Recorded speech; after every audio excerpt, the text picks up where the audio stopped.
Next, we'll have students from Pleasant Grove High School. They want to come in?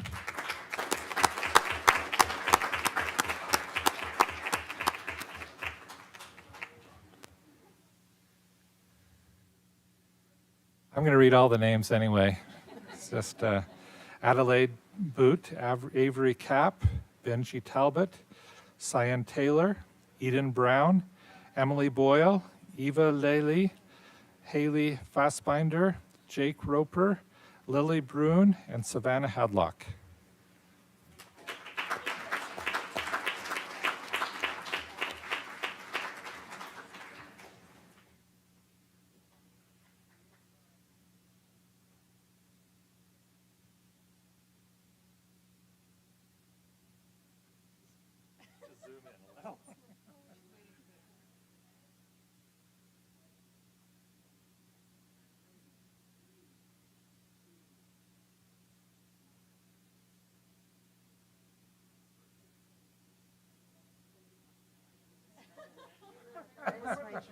Oh.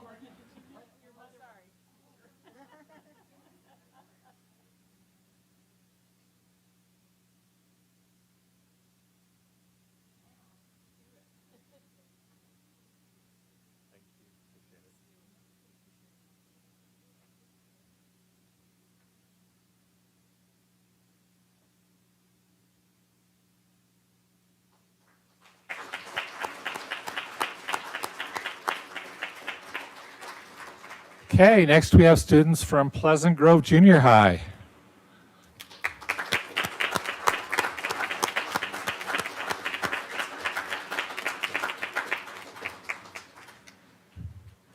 Okay, if you want to raise your hands when we call your name.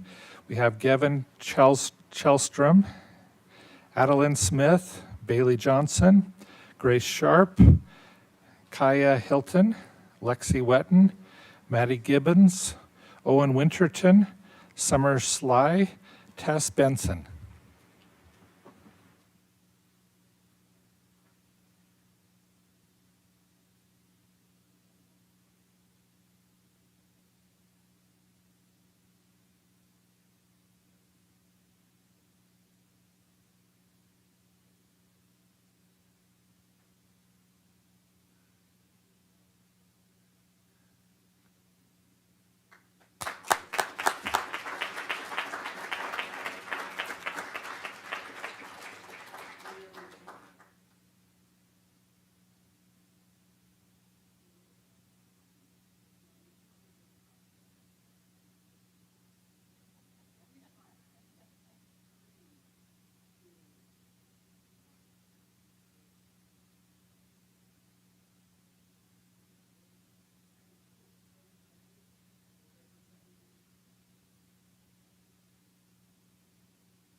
Okay, our last school is Rocky Mountain Elementary.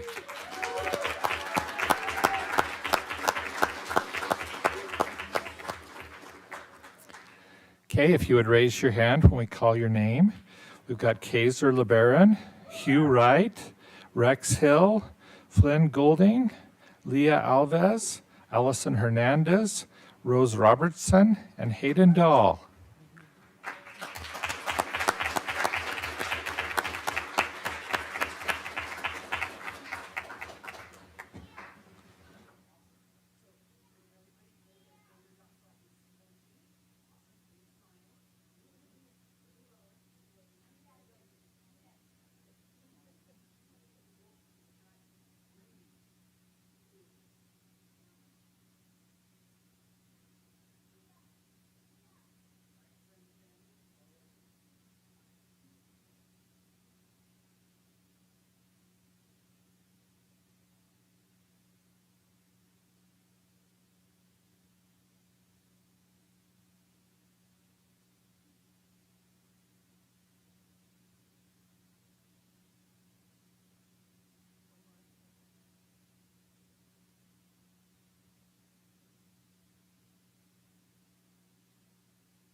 And finally, we would like to invite all family members or others that are here to support these students. Would you stand so we can honor you for the great role you've had in supporting these students?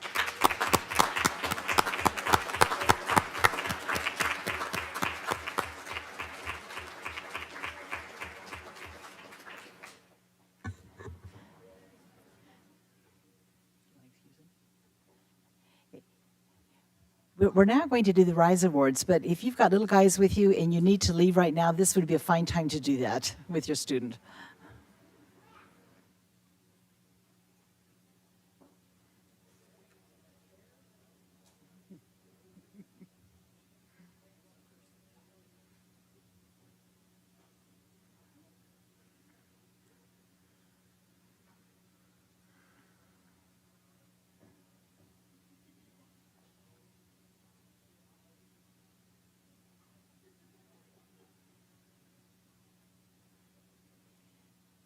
We have 4 Rise Awards that we'd like to give tonight.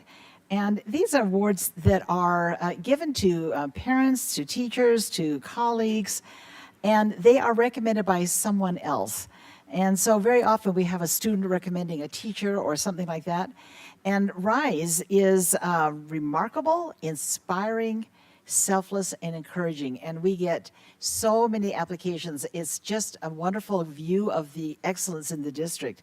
So the first one will be presented by Joylyn Lincoln. Okay, our first award tonight goes to Heather Logan. Will you come on up? She was nominated.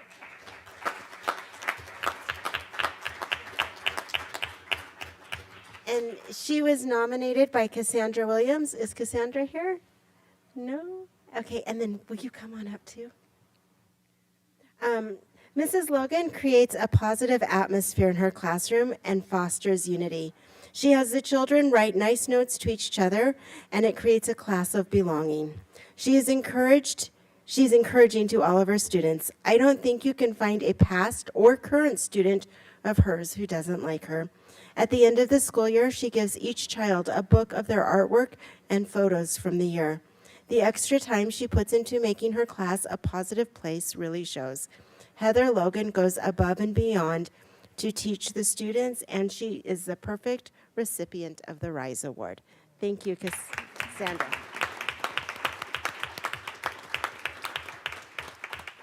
Now, we'd ask you just to kind of move to the left or to the right, whichever.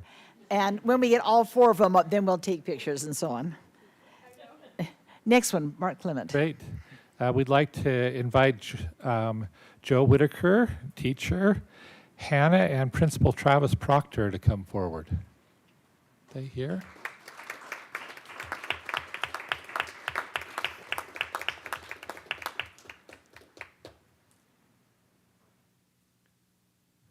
Perfect. And so Joe Whitaker is a teacher from Forbes Elementary, and she was nominated by Hannah Moore, a parent.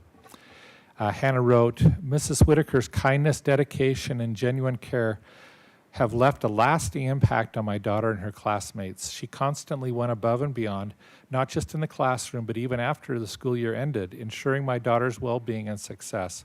Her inspiring words on homework and tests motivated her students to excel. Jo Whitaker is an exceptional teacher and person who truly deserves to be recognized for her unwavering commitment to her students' growth and happiness.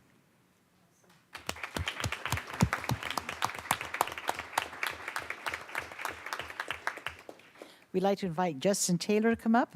And if Carson is here, he was nominated by Carson House, and Principal Jamie Dawson come as well.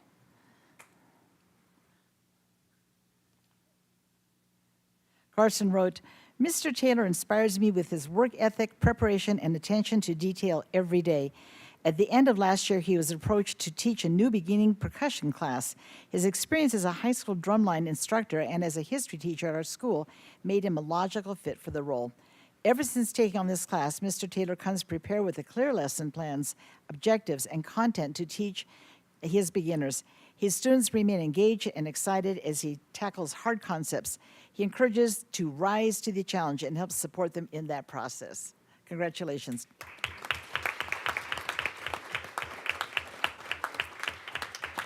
Okay.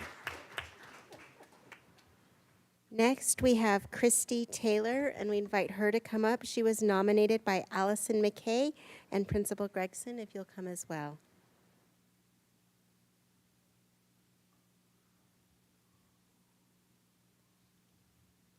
Allison wrote, Christy Taylor is a standard for the type of teacher and mentor you want for your child.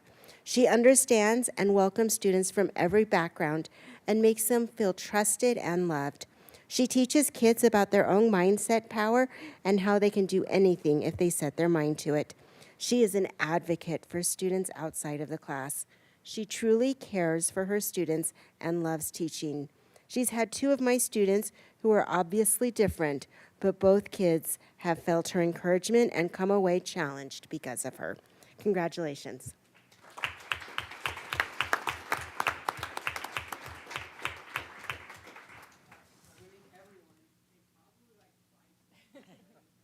Center yourselves.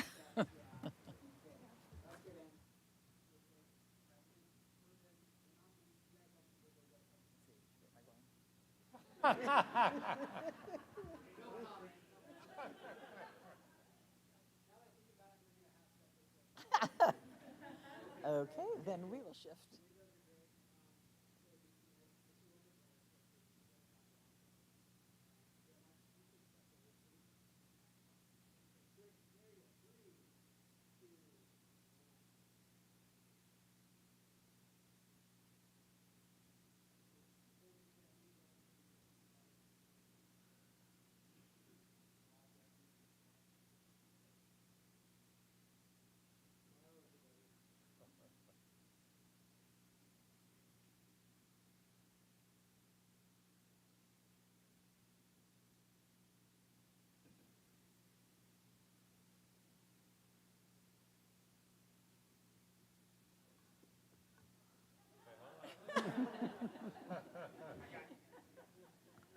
Now, if you'll turn around and come shake our hands.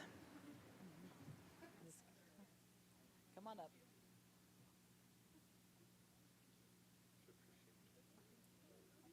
Congratulations, Heather. So good to see you. Nice to have you here. I know. Hi, Hi, thanks for coming. Good to see you, Jamie. So good to have you here. And you are a history teacher. All right, I was too. We should talk. Really appreciate it. Thanks for nominating him. That's great. Thank you for doing that.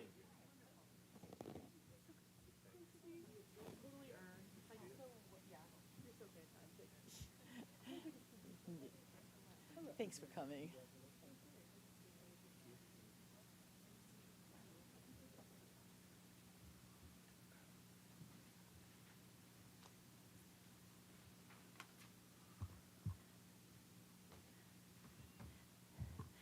The theme for this year in Alpine School District is excellence at work, and you have seen some wonderful examples, both in terms of children's artwork and in terms of excellence in our schools with our faculty, and we are so honored to have them here and to have them part of our district. Okay, the next thing is community comments. We have 3 people who have signed up. We have a few minutes set aside. Each person gets 3 minutes, and as you're called up, please introduce yourself. Come to the microphone right here by stating your name. Now, we don't engage in discussion during public comment period, but if necessary, we can arrange for a staff member to chat with you afterwards. Personnel issues are not appropriate discussion items for an open meeting environment. If you do have a personnel concern, please contact a member of the administration or put your concerns in writing and address it to the Board of Education. So with that in mind, Madeline Wyatt. And she was here an hour early. So she really wants to talk to us. After Madeline, we'll have Lori Searle. Go ahead. I'm Madeline Wyatt. I'm here to speak on. I think it is. Is it? Hello? Oh, now it's on. Oh, okay. Thank you. I'm Madeline Wyatt. I'm here to speak to the study of Linden closing. I told my daughter that I was coming here tonight. She's like, didn't you just do that last year? I was like, yeah, we did. So we're here again to discuss. And I wanted to just bring up a couple of things. First was some fallout from the previous study. So we went through this a year and a half ago, right? And we talked about all the different things and all the numbers and all the possibilities and decided to keep Linden open. Well, one of the things that happened is that there was a prevalent rumor that, or whatever, people talking, saying that, well, it's only going to be open for 1 year. And if our kids are going to have to shuffle schools multiple times, let's take them out. So we had kids that went to charter schools. We had kids that moved to different schools so that they weren't at risk of having to shuffle schools multiple times in a minimal amount of years. Another thing was that despite the open school policy, our school was not allowed to do that, to get a record of numbers and whatever the reason, and our numbers dropped. And then this year, being open, our numbers have bounced back, and we are currently at about the 90% capacity of our building. So knowing these things, and despite these setbacks that we've seen and experienced from the previous study, we are flourishing. We're doing well. Even the night before our fundraiser for PTA, the study was announced for possible closure again, and we raised almost 3 times as much as what we've raised in previous years because our community is so strong, because our parents are involved, because our teachers and our students and everybody gets along in such a beautiful way, and encourages the community culture. So another aspect that I want to bring up is that if we close Linden, there is not a feasible way to take our Linden community and move it fully into another school, where in other closures, we've made sure that that is a possibility to accommodate for those classes and those students and those teachers to remain together and create the best environment for those students. But we don't have that possibility. Linden won't fit all of our students and the DLI programs into Rocky Mountain. We've seen that with the numbers that were presented with the study at the previous meeting. So we would end up having to be split and go to 3 different cities, to Pleasant Grove, to Orem, and Linden. And that just is not fair to the Linden community as a whole. And so when you're making these decisions, I want you to keep that in mind and at the forefront that Linden Elementary is the heart of Linden City community. And to split it up for numbers just would not be fair to the community, to the students that have already shuffled in the last year and a half because of previous closures, and disintegrating programs that are an integral part of the school.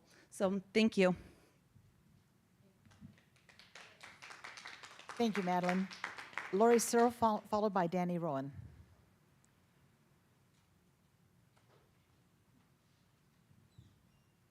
Can I move this? Okay. I'm Lori Searle, and I'm here to speak in behalf of Windsor Elementary. I'm in the PTA presidency at Windsor. I've had 4 children attend Windsor over the past 13 years. My youngest is in 6th grade, so I will have no more children attending Windsor. However, I still feel the need to speak up in defense of Windsor and what I know about Windsor. I'm not here because I have emotional or personal attachments to Windsor. I'm here because I feel that Windsor is on the chopping block because of its socioeconomic disadvantage.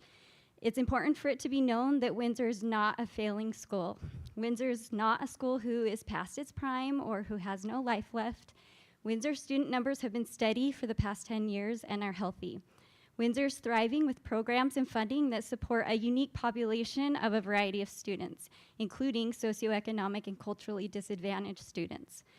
This unique blend of programs and benefits will be lost if Windsor closes and the population is split up. I believe in the name of equity, Windsor should not be closed. There is a higher concentration of native Spanish speaking students in Orem area than anywhere else in the district. This warrants an extra Spanish DLI school in our area. Windsor has a student population of over 50% Hispanic. My children have benefited greatly from the opportunity to learn Spanish alongside their native Spanish speaking friends.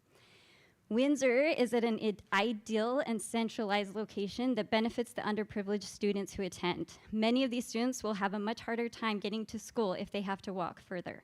It's also on a property that is large and safe and accessible.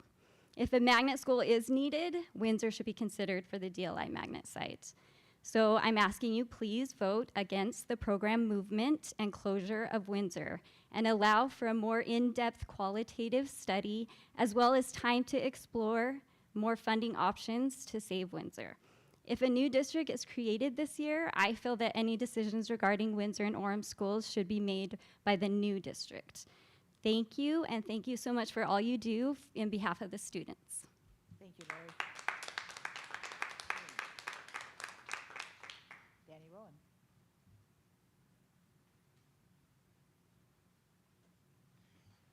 Hello, my name is Danny Rowan. I'm also here to talk about the Windsor closure potential issue. I had this thing written out, but I just want to tell you a story instead because Lori articulated so many of my thoughts.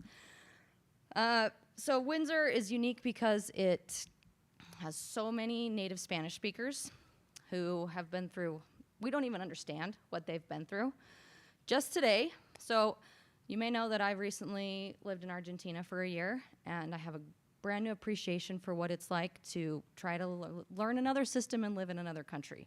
And it is so much harder than I could have possibly imagined, and we don't understand how hard it is to learn our system because it's the water we're swimming in. It's like a fish not knowing that they're in water. So with this in mind, I've created a group for Spanish-speaking parents at Windsor, a WhatsApp group, because it turns out the rest of the world operates off of WhatsApp. So that's a little history there. Out of this group, I've met some people who have got real struggles. And just today, there is a woman from Peru whose husband is working all around. He's not working in Utah anymore. They got in a car accident. They don't have health insurance, so she doesn't have a way to get her kids to school right now because she had to move out of her house that was within Windsor's boundaries. Originally, or nearby, I guess her kid was going to another school and was bullied because she didn't speak English, didn't have friends, was crying every day. She came to Windsor. Suddenly, there was a support system for someone like her. She had to move because of economic situation. Now she's living somewhere where she's trying to take the bus from North Pleasant Grove, which if you've tried to take the bus anywhere in Utah County, it's like impossible. My point in this is there are people whose struggles are beyond what we understand as, I'm just gonna say gringos here in the room. We're all gringos. I'm not a Latino. And like Lori said, we need to have a qualitative study of how a potential closure of Windsor affects this very marginalized community. And they don't know about board meetings. They don't know how they can come here. They're afraid of their immigration status being known. So you're not hearing them, but I want to represent them to you because Windsor offers something unique to them. It has over a decade and two excellent principals who have turned that school around in that time, and as the demographics in Orem have shifted, to uniquely serve that population. And if we split that population with some kids going to Northridge and some kids going to Orchard, that's not going to be continuous for them. That's going to be another upheaval in an already difficult trajectory that they've been through. Some of these kids go to jail when they get over the border. They've been through the Darien Gap. You know, they don't know where their next meal is coming from. There's so many things that we don't understand about how this closure would affect that community particularly, especially, like Lori said, getting to a school that's farther away. Busing is an issue. Traffic is going to be a nightmare at a magnet site at Orchard. We already know that that's an issue. And as far as safety is concerned, statistically, they're much more likely to be hit by a car in a pickup line or the traffic that's going down 800 East than they are to die in an earthquake that may or may not be imminent. So it's not an urgent safety issue, the building of Windsor. And really that's the only reason that Windsor is our sacrificial lamb in the enrollment number game in North Orem. So I, again, like Lori, would ask for more time to explore all the funding options for a rebuild on the Windsor site for this community and for traffic safety for our kids. Thank you. Thank you, Danny. Okay, now we'll move into the business portion of the meeting. First thing is approval of the minutes. Do I have a motion to approve the minutes? I move that we approve the minutes. I second the motion. Okay, it's been moved by Ada and seconded by Mark to approve the minutes. Is there any discussion? Seeing none, let's vote. All in favor of approving the minutes, say aye. Aye. Any opposed, say nay. Okay, the minutes are approved. Dr. Farnsworth.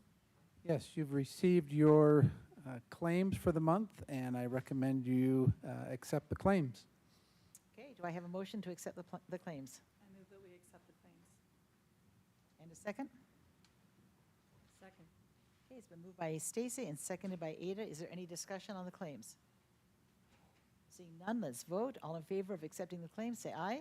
Aye. Any opposed, say nay. Okay, the claims have been accepted.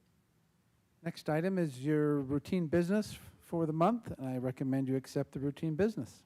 Okay, thank you. Routine business includes budget summary, Alpine Foundation board summary, personnel hiring and releases, student trip requests, LEA-specific licenses, and the innovation grants.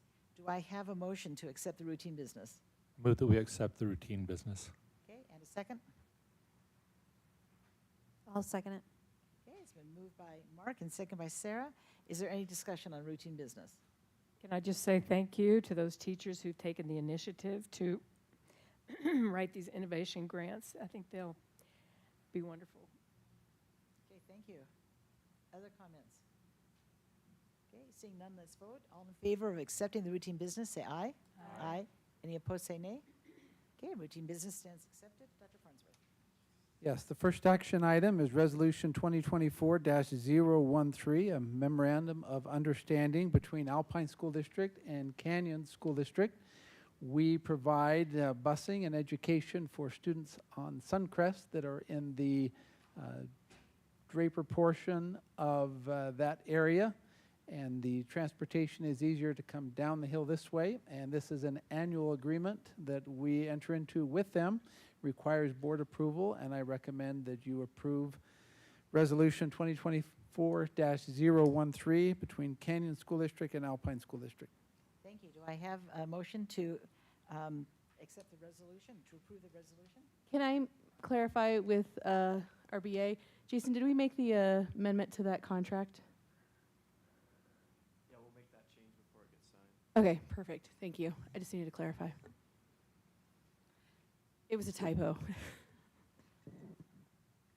I need a motion. I move that we pass Resolution 2024-013, the MOU between ASD and Canyon School Districts. Okay. Second. All right, it's been moved by Julie and seconded by Stacy. Is there any discussion? Okay, it is a routine piece of business. All in favor, say aye. Aye. Any opposed, say nay. Okay, Resolution 2024-013 has been approved. Thank you very much. We'd invite our legal counsel, Craig Brinkerhoff, to come forward. We have two policies that the policy committee has been working on. We recommend that you approve the revisions to those policies. First policy is 5150, student travel. Thank you, Superintendent. We looked at the travel policy 5150 today. Board Member Wilson made some suggestions to the committee, and we looked at those and made several revisions. So we are expecting that perhaps there'll be a motion to move this to the next board meeting where we can make a couple revisions on that. The main purpose of that policy is to try and shift the travel requirement to get approval for travel from the board to the superintendent. We've done that. So some of the suggested revisions that we've made are to clean it up just a little bit more. So at this point, I don't know, Ada, maybe you want to speak to some of the things that you pointed out. Yeah. Well, I would like to motion that we table this approval of policy 5150 for tonight, and I appreciate the policy committee entertaining my suggestions, and I think it'll be a better policy. I'll second that motion. Okay, it's been moved by Ada and seconded by Joy Lynn that we table this policy until our next board meeting, and that we go ahead and make those revisions and send them to the entire board. Is there any comment on this?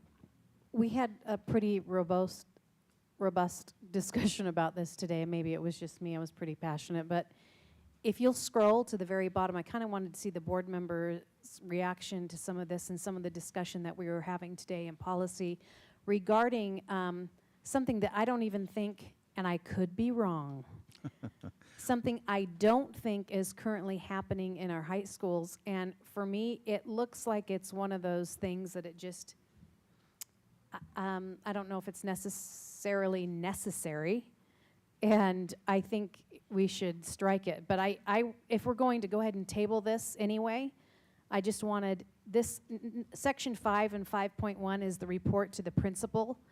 And it's basically saying at the conclusion of your trip that you would go back and that you would, I guess, talk to the principal, or you'd write something and give a summary of the activities, the trip, a financial accounting, and a statement on whether or not the objectives of the trip had been met, and then a personal evaluation. And I guess we just kind of looked at this, at least I did, saying I don't even think this is happening. We have many of our principals and our assistant principals that do go with these groups to travel and are there. As far as the responsibility or making sure that there's a financial accounting, all that is done anyway through the finance departments at the school on the school level. The part that I didn't quite understand what the purpose was behind it was a statement on whether or not the objectives of the trip had been met. So if they hadn't, then what? It just seems like a really, I don't know. I would love to get feedback from the rest of the board on, and you can do that through an email or whatever. Not necessarily tonight, but just really look at this because, like I said, I could be wrong. I don't think that's happening in schools. I don't even know if they see the policy and know that that's something that they should be doing anyway. So just a little feedback from the board to go back. So as we're tabling this anyway, it's something that we can take a second look at. So I'll give you some just right now for a second. So I have some schools that do this, and I think a lot of times maybe we get the reports when something didn't go well, or maybe there was a big award with it. But I know there are ones that have been caught where maybe like the time we had food was not actually built into the cost, which it's supposed to be. So I'm very much in favor of this. I had given some other suggestions earlier. I think having this in here makes it so that everybody who's doing it is going to come and check in. And given how busy things are day to day, especially in our secondary schools, I think this is a great way for them just to, and in terms of objectives being met, nobody loves a good overnight field trip more than Stacey Bateman. But I also, I support it when we are doing experiences we cannot replicate in a classroom or in a school, right? And so I think a lot of times trips comes through and there's like 700 fun things and maybe 2 that fit the objectives. So as we're looking at things and talking about these, I like the idea of having a moment for reflection to say, did we meet these objectives? Was this a learning opportunity for students? Because fun activities are awesome and great, but we want to make sure that the purpose that they set out with was actually met. I'm in favor of retaining item 5. I think having the chance to report back is always a good thing, and it's a chance to reflect on what would make a better field trip or a better overnight trip. Well, and if there's something, and I appreciate that, Stacy and Ada, if there is something that, you know, you would like to add to that or take away, I mean, of course, I think all of us are on the same page. We don't want to give more things for the principal to do, like just add this on top. But if there's something else that you want to take a look at or maybe take out, please be in touch with a member of the policy team so we can look at that and reevaluate and come back hopefully next time prepared to pass 5150. Thank you. And I want you to know that this is overnight or out-of-state trips. This isn't a routine trip where you're taking the kids up to the Capitol or something.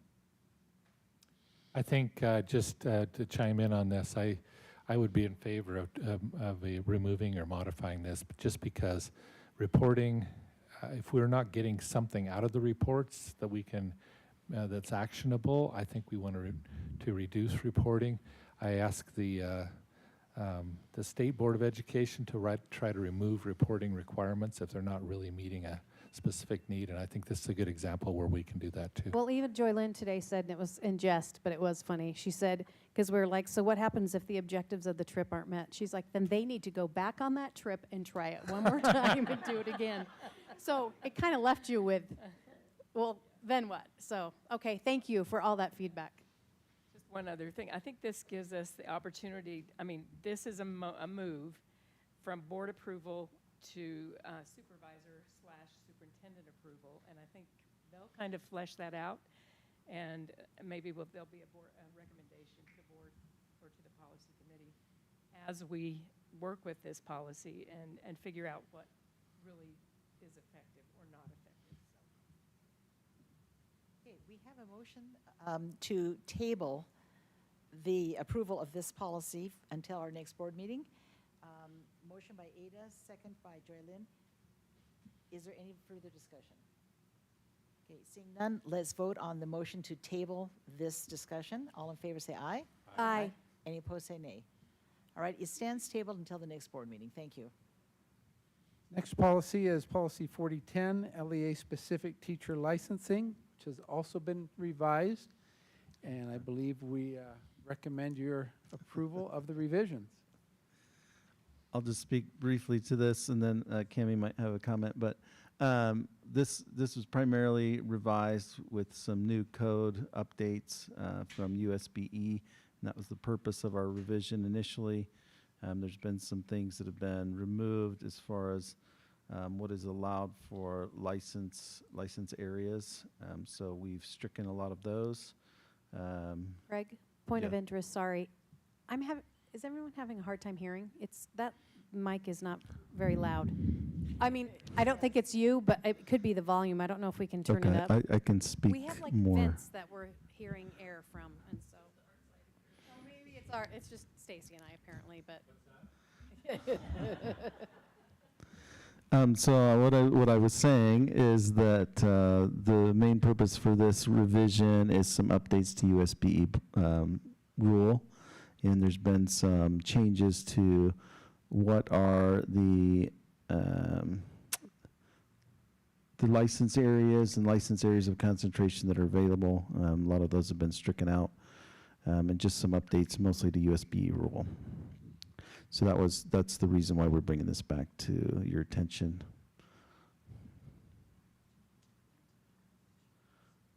I understand that there's some concerns as well with this since our meeting this morning. I'm going to move that we table policy 4010, LEA-specific teacher licensing. I'm also very nervous. I'm going to be known as the board member that tables everything. Would you like a second before I speak to that? Or? Yes, please. Second. Okay. Licensing is very complicated, and there used to be some classifications that have disappeared in code. And as we've done that, we've shifted the responsibilities and requirements around. I'm very concerned in this one in the procedures 1.111, where we're requiring all applicants for a bachelor's degree. Could you please scroll down to that so that we can see it? We had several tonight that we did LEA specifics, like a football coach might not necessarily have their bachelor's degree. They may be working on it, but because of their experience potentially playing at a university level, they have great qualifications to teach our students. So we just want to make sure that we're not inadvertently limiting our applicant pool, although we're not weakening our applicant pool when we do allow somebody with great expertise to teach our students. Just as a reminder for the board that we can follow up and fix procedures if it doesn't change the policy. If it was just policy, we would have to come back and get an approval for the full board. But because this is just a procedural, we can go ahead and work on that before and go ahead and pass that tonight. So I can comment to that just with the confusion. So there used to be LEA-specific eminence teachers, which meant they were eminently qualified, and they were hourly teachers. So they were under an LEA eminence policy. And then LEA-specific is for people with bachelors. Sorry, I'll just stand here for a second. So I think what needs to be added, we're being consistent with how we award licenses. If they're hourly teachers, they don't have to have a bachelor's degree, and they have to have an LEA-specific license. If they're contracted teachers, they have to have a bachelor's degree, and then they need to have some sort of license, and LEA-specific is one of those. So I think if we just add in the policy and clarify that say applicants with teaching on a contract need to have a bachelor's degree, hourly teachers don't. I mean, just something like that, I think, is all we would need to clarify, because our practice is consistent, but I can see where the policy might not be as clear. Is that okay? Okay. I know that we can on procedures just fix them on at the committee level, but because we're dealing with licensing and all of our licensed teachers, my preference would be to just bring it back next board meeting and make sure that we have it clear and crystal and that we have the licensing piece figured out. Okay, are there other comments? Okay, the motion we have on the table right now, or the motion we have, is to table the acceptance of policy 4010 until our next board meeting and to go ahead and clarify a couple of points in it. It was moved by Joylyn and seconded by Stacy. Is there any other discussion on that? Seeing none, let's take a vote on tabling this, this policy. All in favor say aye. Aye. Any opposed say nay. Nay. I believe, do we need to have a? Just two, right? Just two? Then it passes. The table passes, thank you.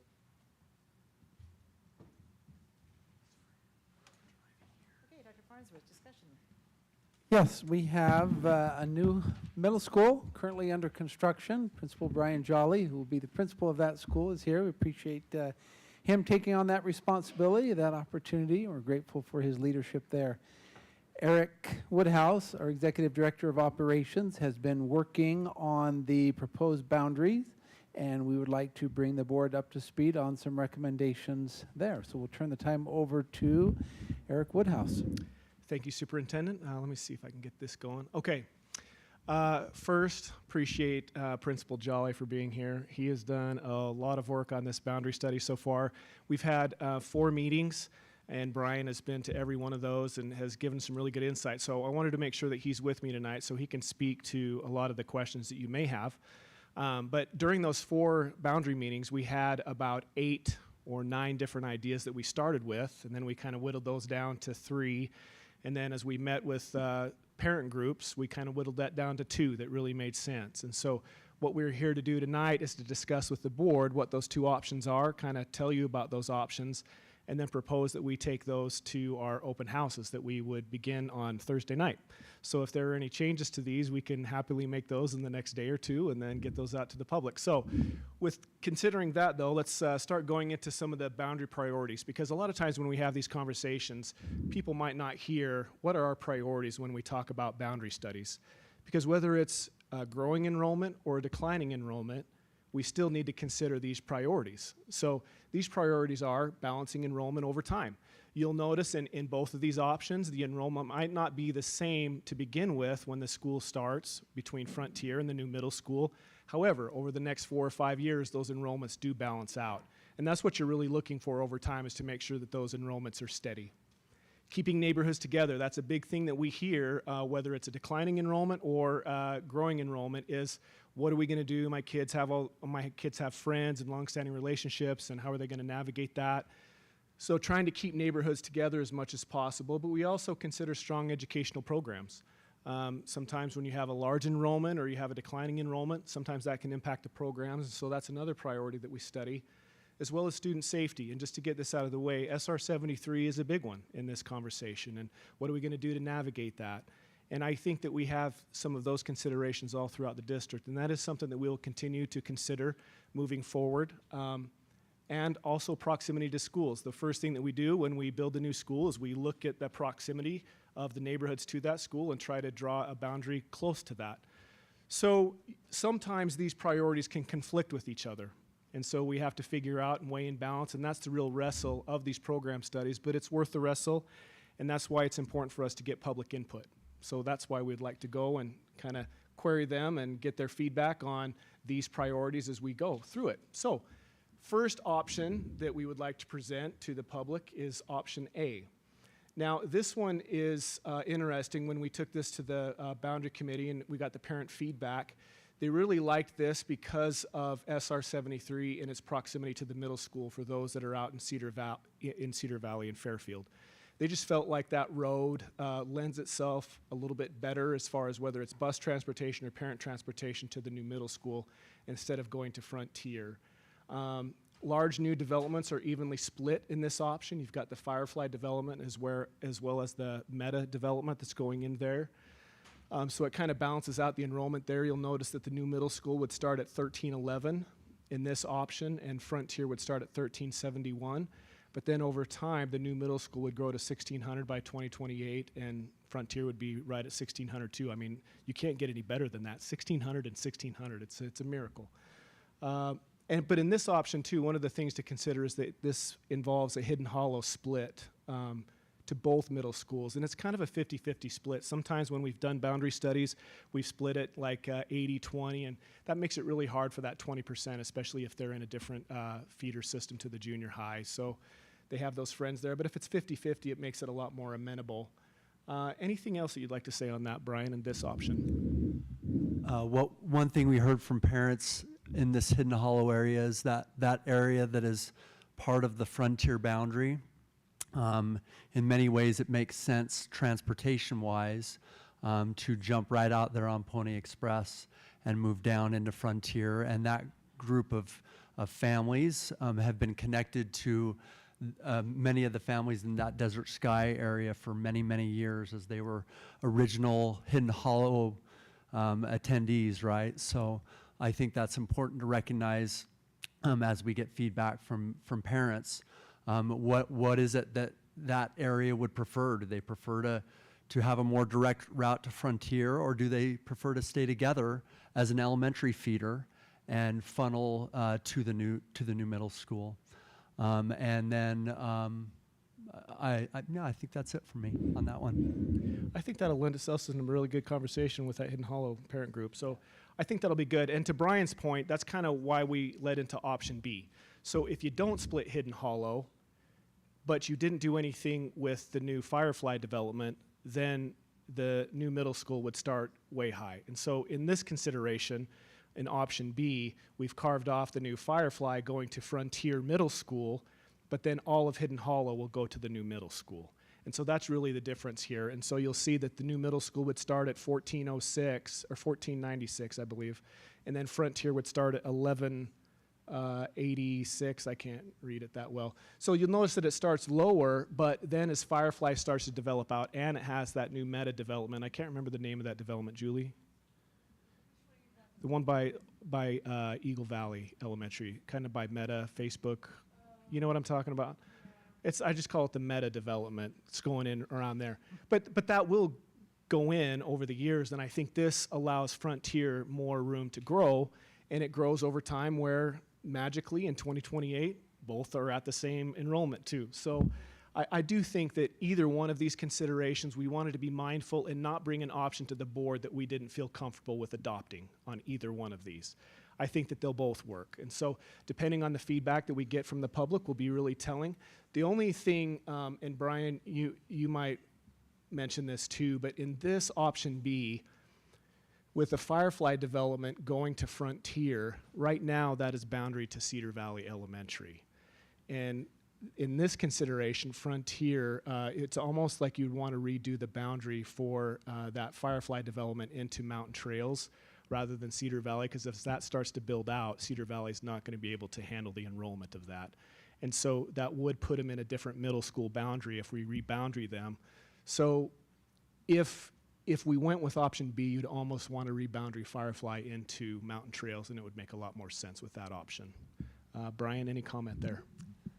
Yeah, I think when you look at both options, there's a few things I think to consider and feedback that we're really anxious to get from our community.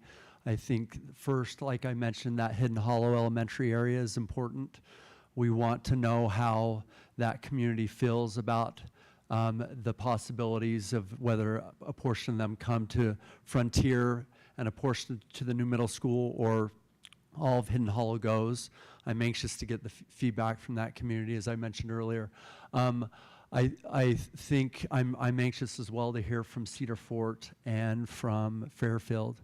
The member of our community that the member of the committee that represented that community felt strongly based on the conversation she had that the new middle school was the right spot for those communities because of how quickly they can get from their cities to the new middle school. But I still think it's important to hear and seek out that feedback.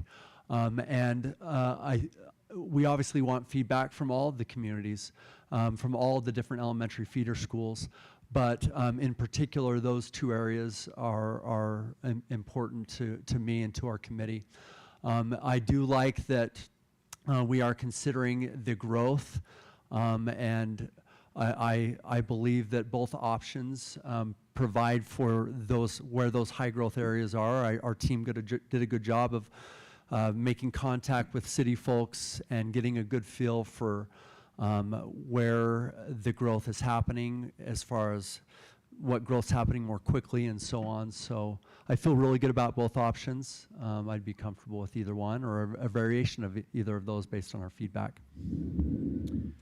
Okay, so as we look at timeline, I know that we've been a little bit more aggressive in this situation, but I think it's important to give Principal Jolly enough time to be able to get his SCC and PTA together, those committees start hiring, and so the timeline proposes that we make this determination by December 17th, which means October 15th and October 22nd, October 10th and 15th, we will have our open houses where we will start getting that feedback.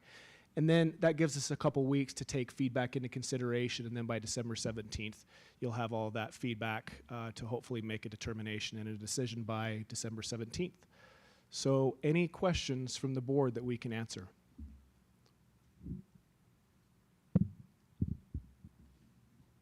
So just to clarify, I know that one of the things that was mentioned was specifically busing. Are we anticipating, I know transportation doesn't want to sit down and run every single route, but do we have kind of a sense of, hey, we think, option A is going to require 36 buses, but option B is going to require 26? Like, do we have a sense of just kind of like general numbers from that, or is that too detailed for us to really? I think I think one of the things that they want to be careful of is really until those boundaries are set. If we say, yeah, I think you're going to qualify for a bus, but then when they go through and actually do it, and if they've promised a bus in some of these early considerations, but they're not able to deliver it, then all of a sudden we've overpromised something. And I think that they're really careful of that.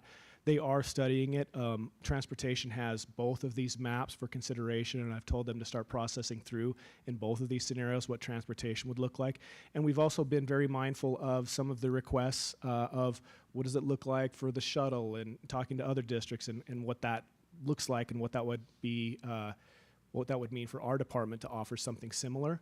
So they're working through those because I know that they know that that's something they're going to have to wrestle with. And if I remember correctly, also option A was the one where it doesn't quite make it a walking school, but the majority of the students would be within walking distance of Frontier. Yes, I believe that's correct. But I can't remember if it was inside 2 miles or not. Do you remember, Brian, or am I imagining? We've gone through so many of these, and I'm kind of like, was that option that 1 option, or 7? That's an option that did not make it to that final so group. so we're going to be basically busing kids. Yeah, we. I think in this scenario, just looking, transportation looked at it in a really basic way.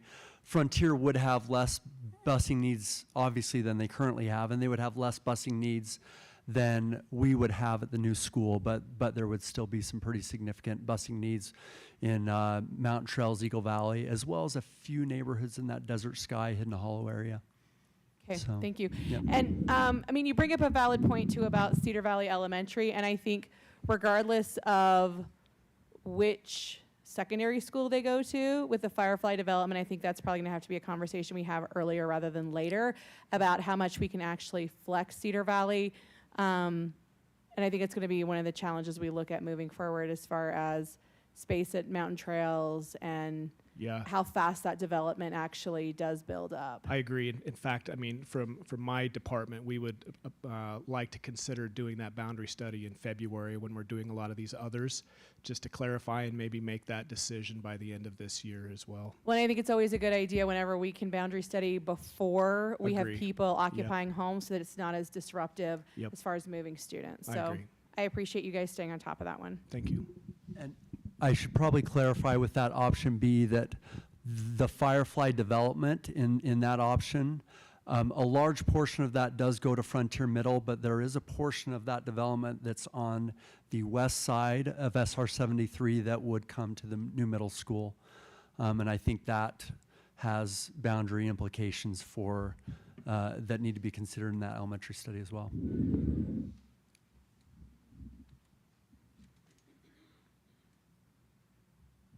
Okay, any further discussion on this? All right, so it looks from the timeline that you will report back to us. We'll have a public hearing on November 12th, community comments on October 22nd, but on December 17th, we have to make a decision. So by then, you should have a pretty good pulse on what your public wants. And I'm anxious to get going so we can get a name for this school. Me too. Yeah, okay. Eric right, and Brian, thank do you plan on bringing feedback from those 2 open houses to the board meeting on the 22nd? Or are you going to wait until the hearing on the November 12th? We were going to follow your direction on that, Superintendent, but you know what? I mean, it does make sense. November 12th, you know, that way that we've got some time in between, you know, one board meeting. I know that there are a lot of public hearings that day too. If we needed to be ready by the 22nd, we probably could if we wanted to bring that feedback. But I know that there will be others that are not attending those open houses that'll still want to put their information on the survey that they hear about it. So it'll trickle in. If we wanted a full study, then I would wait until the December 17th. And we can give the board snapshots and updates of that information as we move along. Yeah, I think that would be helpful to have the 2 open houses, the community comments, and then bring some more discussion back on the 12th in preparation for a decision on the 17th. Okay, you got it. Thank you very much. We'll look forward to hearing more from you. Okay, it is time for reports, so Dr. Farnsworth? Yes, you've received your membership report in your board documents. I think that was reviewed today in our finance committee. I think a positive there is we are up 93 students over our projections, which keeps us going in a positive direction. This is not the official November or October 1st count. We have submitted all of our numbers to the state, and we should hear back within the next couple of weeks on that October 1 count. Clarification on that? The October ones are all finalized. We have the numbers now, but we'll be putting that together in the enrollment book. For the enrollment book. Okay. Any questions on enrollment? Okay, Alpine by the numbers? Yes, we're excited to share with you a report on our multi-language learners. We would invite Dr. Annalise Ruiz to come forward, Executive Director of Education Opportunity and Student Support, and Anya Becerra, Director of Student Education Access and Opportunity. We have had the opportunity the last 2 weeks or so to go around to our cluster meetings. Several board members have participated in that. And over the last 5 years, I think one of the most significant demographic change in Alpine School District is the number of multilanguage learners entering into our school system. And what a great opportunity we have to welcome those students into the school district. And I appreciate Dr. Reese and her team and the support they're giving to our schools to help those students address. I've noticed just a significant change in our mindset regarding those students and how to best support them and welcome them. I appreciate Anya, Annalise, and the work that you and your teams do to not only build that mindset to welcome those students and help them find success, but also to help our teachers and administrators develop the skill sets necessary to support those students. So we look forward to our Alpine by the Numbers report on multilingual learners. Thank you for the opportunity. With nearing almost 6,000 multilingual learners in Alpine School District on a continuum of proficiency levels in the English language, the job that Anya and her team are doing to support them is tremendous. When I saw this data a week ago, I ran to her after, literally, and said, we have to share this data with the board. both in growth as well as in proficiency. I am super proud of her leadership and that of her team. And what she's going to share with you is truly evidence of excellence at work. So without further ado.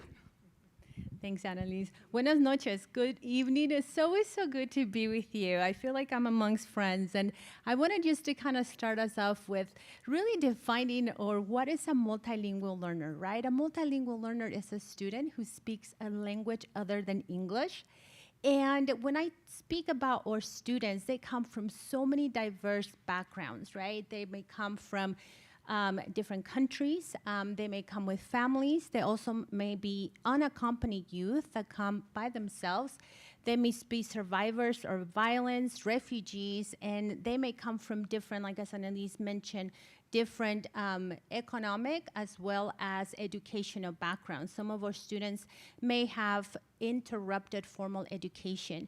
But I think something that's really important to highlight is the fact that they bring so much enrichment to our communities. And not only that, but they really, when you think about a global economy, right, and you think about what their contributions could be, they really can create an environment of critical thinking and creative problem solving among our students. So here in Utah, we have 147 students. That means approximately 9% of the student population in our schools are multilingual learners. And as Annalise mentioned, we've seen a continuous growth year after year. So here in Alpine, we have 5,188 students and 1,524 students who are in monitoring status.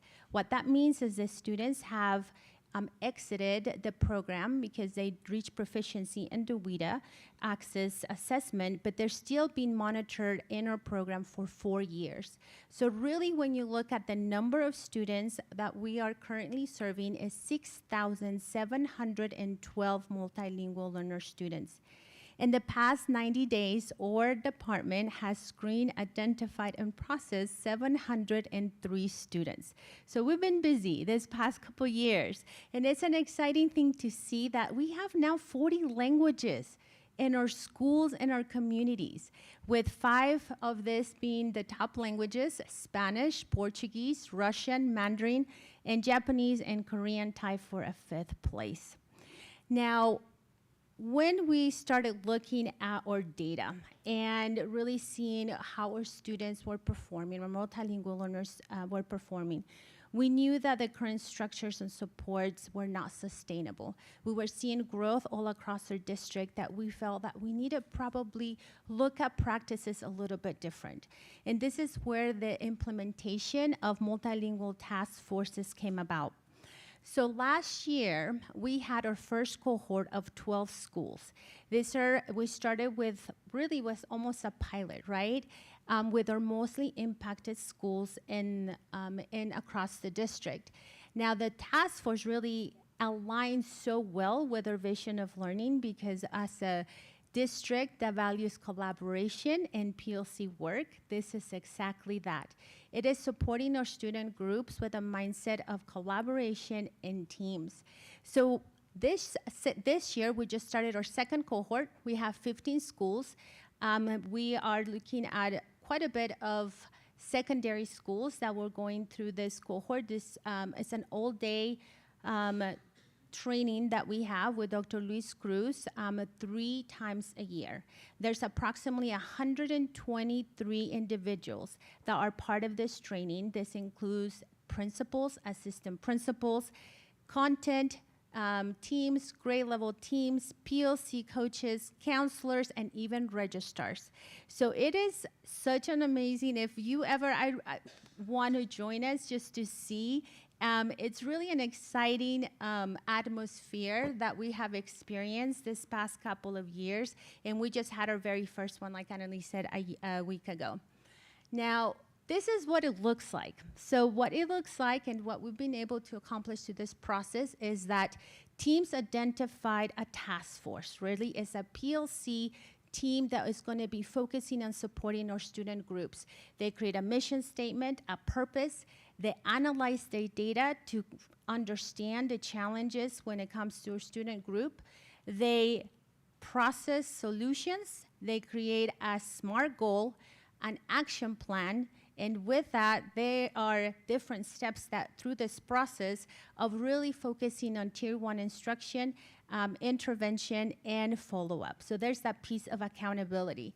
Now, I like to share with you some of the results. I could have probably highlighted so many incredible things that our schools are doing, and these are some that really stood out to us. So here is the results and celebration. Across the 12 schools that were part of this cohort, we saw a 76% growth in WIDA access. This is the language proficiency test, and this was among every single one of those schools.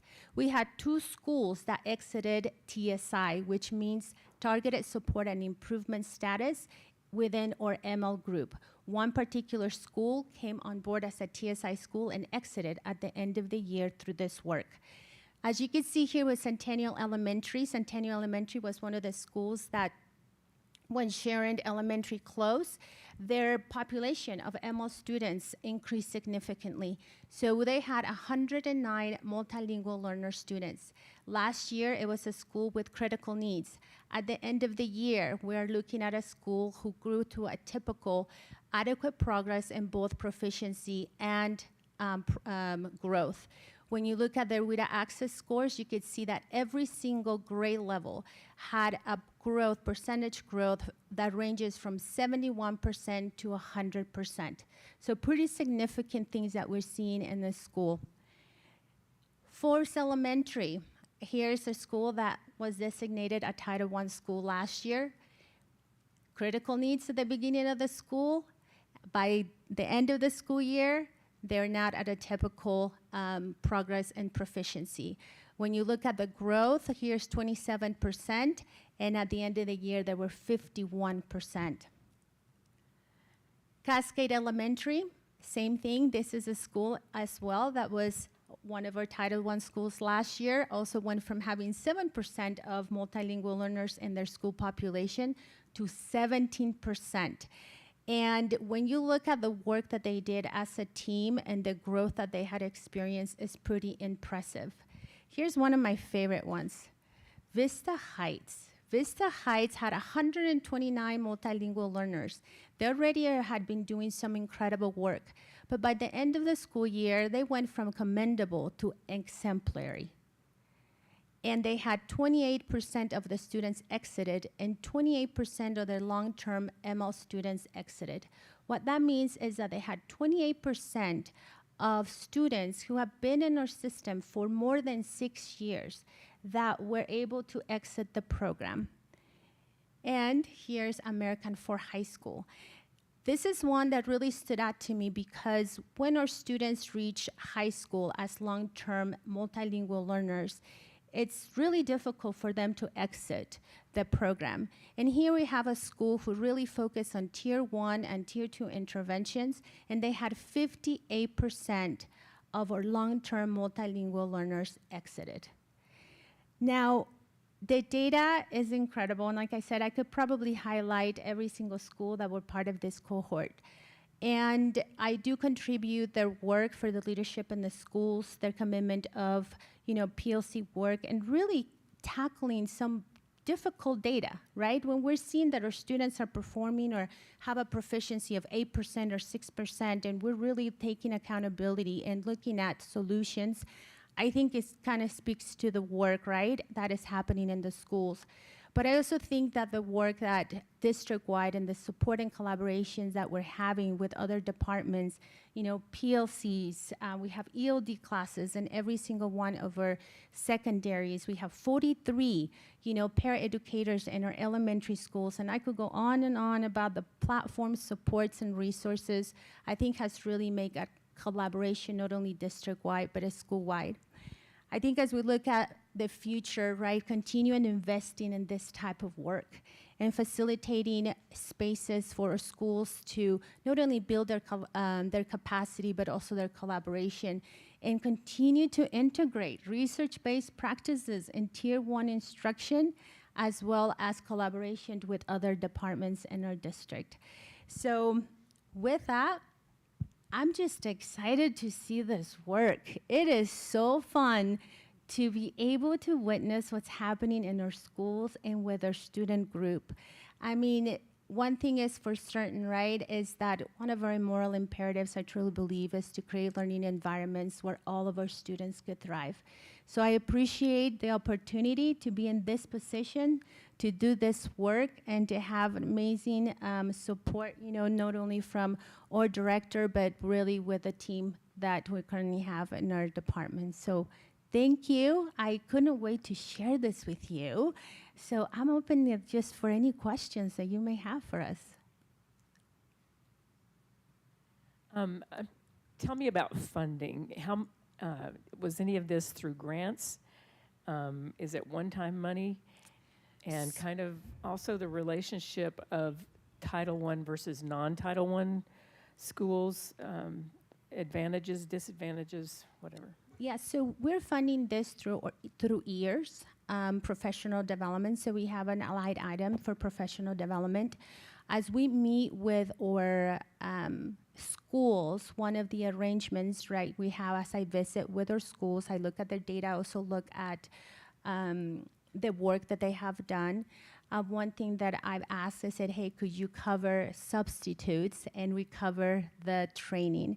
And that has been an arrangement that has worked really well. Obviously, you know, because of all the schools and all of the different individuals, 123 this year, that arrangement has worked well.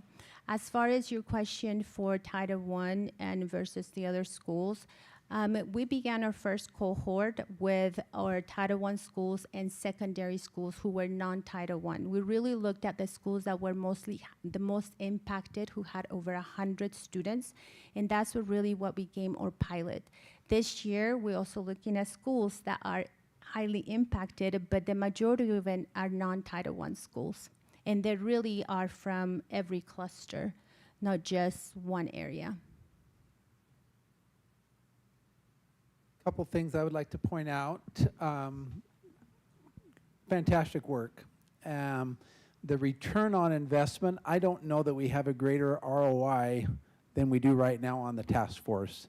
It's remarkable to hear schools report and the confidence level they have about addressing multilingual learners once they have been through that training. It is night and day difference between the school that are scrambling with what to do and those who know what to do and how to proceed forward. I think this just pleases me so much to realize that that strategic plan, that we've put forward requires every school to have a student group goal. And the timing of that, when our multilingual learners are increasing so much, you see so many schools realizing that that is an area that they can strategically, systemically go after. And we're just seeing great results from that. So it's wonderful to see that strategic plan come together, be operationalized. And then it's one thing to have a goal and have a plan, and have an area of focus. It's quite another thing to provide the training that professional development that our leaders and teachers need to achieve that goal. And so I just commend you and your department for bringing those resources together. It's significant impact, not a significant cost to impact.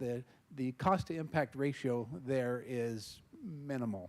I don't want to undermine that and not get the resources you need to do that, but I wish you could come around to all those cluster meetings and just hear people report on the significant difference being in a task force and having that support means to their school and the work that they're doing. It's a confidence changer, and they believe so much more in their collective efficacy once they have participated in that. So, well, thank you. I think that's one of those things that they're not necessarily quantifiable. But as you mentioned, I think the mindsets that we are seeing in our schools, the culture that is changing in some schools.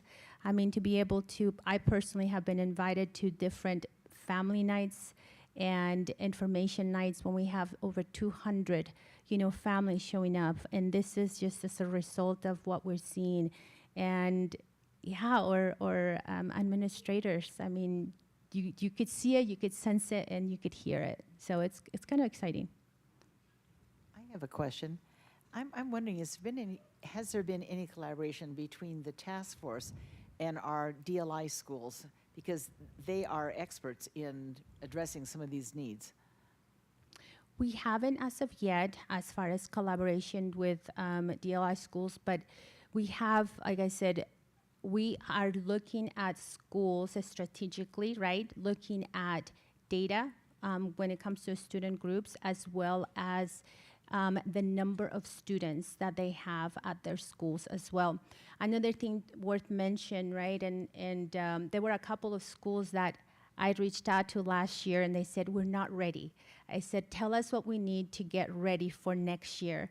And they worked on a couple of things this year. There were some transitions and administration, and this year they were knocking on our doors like, we want in, right? So it's something I think that as we look and as we expanding, I would love to see this in every single one of our schools in our district. I mean, we will probably be reaching out DLI schools, gifted and talented, et cetera. So. I have a question. So I noticed that several of our schools that are on TSI were in this year's cohort. So are there, which I love, I think that's great. So are there plans to invite the other schools that are maybe on for those same reason to be part of this? Feels like those things can work hand in hand. Absolutely. These have been conversations that we're having with some of our directors and departments, right? It said, like, wouldn't it be great to have a cohort for TSI schools, right? And so we're definitely looking at what the next cohort will be, right? We're seeing some great results. So I feel confident now. Like I said, our first year was like, let's try it, see if it works. And then to see those results, then I could confidently say that we could turn around TSI schools. Yep. I was just going to mention, oh, sorry, Ada. Tonight's kind of a perfect segue because Superintendent and I were able to attend an American Fork cluster meeting today.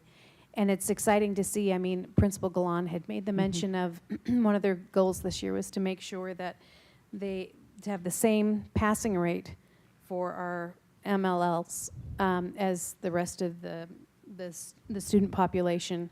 And you can see the intentionality that they're approaching this with and how they're talking about it.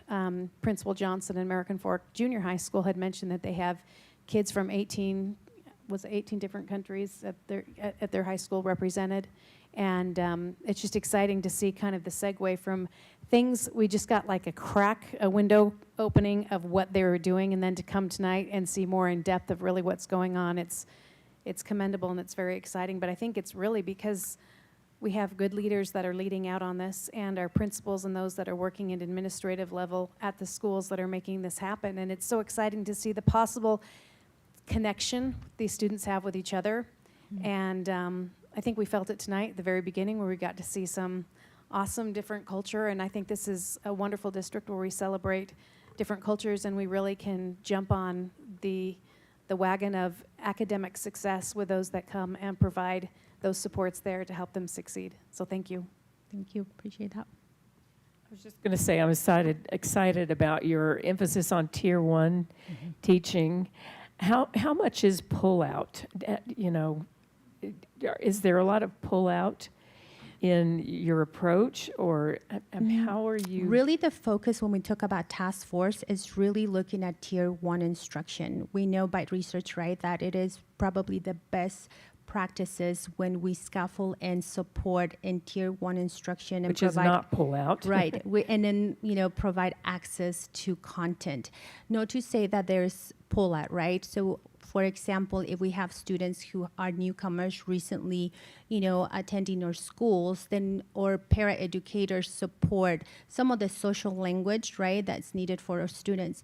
But really the focus of the task force is a POC approach, looking at data and supporting Tier 1 instruction. Love it. Thanks. Thank you. Are there any other comments or questions by the board? Thank you. That was exciting. Very, very glad to hear it. Okay, now we have time for board member and superintendent reports or information items.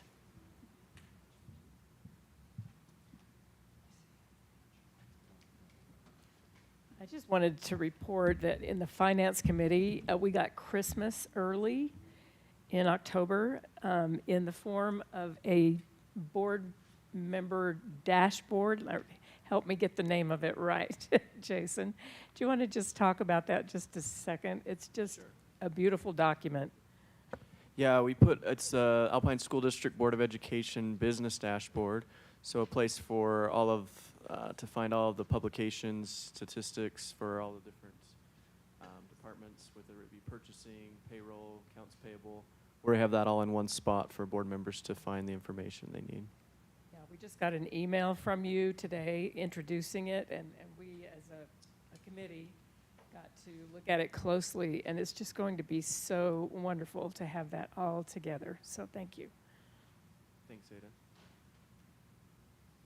Okay, the Alpine Foundation met last week, and I'd like to share two exciting things. One is that they contributed $75,000 to the Donors Choose program. And as a result, they were able to fund 260 projects in 69 schools. And they are talking about extending that. So these are projects where we put in a sum of money, whatever it is, but that on Donors Choose, there are people from all over the nation who can look for projects that they would like to contribute to, and they will match it, or even more than match it. So our money is doubled or even tripled when we can go through Donors Choose. So we are very excited to have 260 projects that were funded. Another thing that we were very excited about is getting a van for ATEC West. They have a couple of vans, but they have urgent needs for their students in wheelchairs to be able to take them out and into the community and to do things with them. And they had located a van, and the donation, the foundation agreed to pay half of it. And so the clientele, the parents, the community at ATEC West raises some of money. And then when they went to check on the van, the price had increased substantially. And so they came back to the committee and said, what can we do? And the committee, after a pretty in-depth discussion about it, decided that the foundation will increase their donation and enable ATEC West to buy this van. And it's a very expensive van. It's about $109,000 to get exactly what they need and to be able to accommodate the number of students they need to. So I felt like that was just wonderful news from the foundation. They're really looking at ways to serve the students all over the district and teachers. I just want to say thank you. As some of us have held Q&A nights, town halls regarding reconfiguration, we've had a lot of community members and employees who have come out to just dialogue, ask questions, and it's such an important thing for us. And so I guess this is my thank you to everybody who's attended, and then my invitation / plea to everybody else that is in the areas that would be impacted to just please be informed on the issue that's on the ballot. I'm surprised by the number of people who don't realize that it's on the ballot this year. So just asking that everybody will share with their friends and neighbors. Okay, any other board member reports? Okay, seeing none, we have need for a closed session to discuss personnel, property litigation, or collective bargaining. Do I have a motion to go into closed session? I move that we move into closed session. Okay, do I have a second? I'll second it. Okay, it's been moved by Mark and seconded by Sarah. We need a roll call vote. Board Member Wilson, aye. Board Member Lincoln, aye. Board Member Clement, aye. Board Member King, aye. Board Member Hacken, aye. Board Member Beeson, aye. Board Member Bateman, aye. Thank you. This meeting stands adjourned, and we will go into closed session. Thank you all for coming and staying tonight.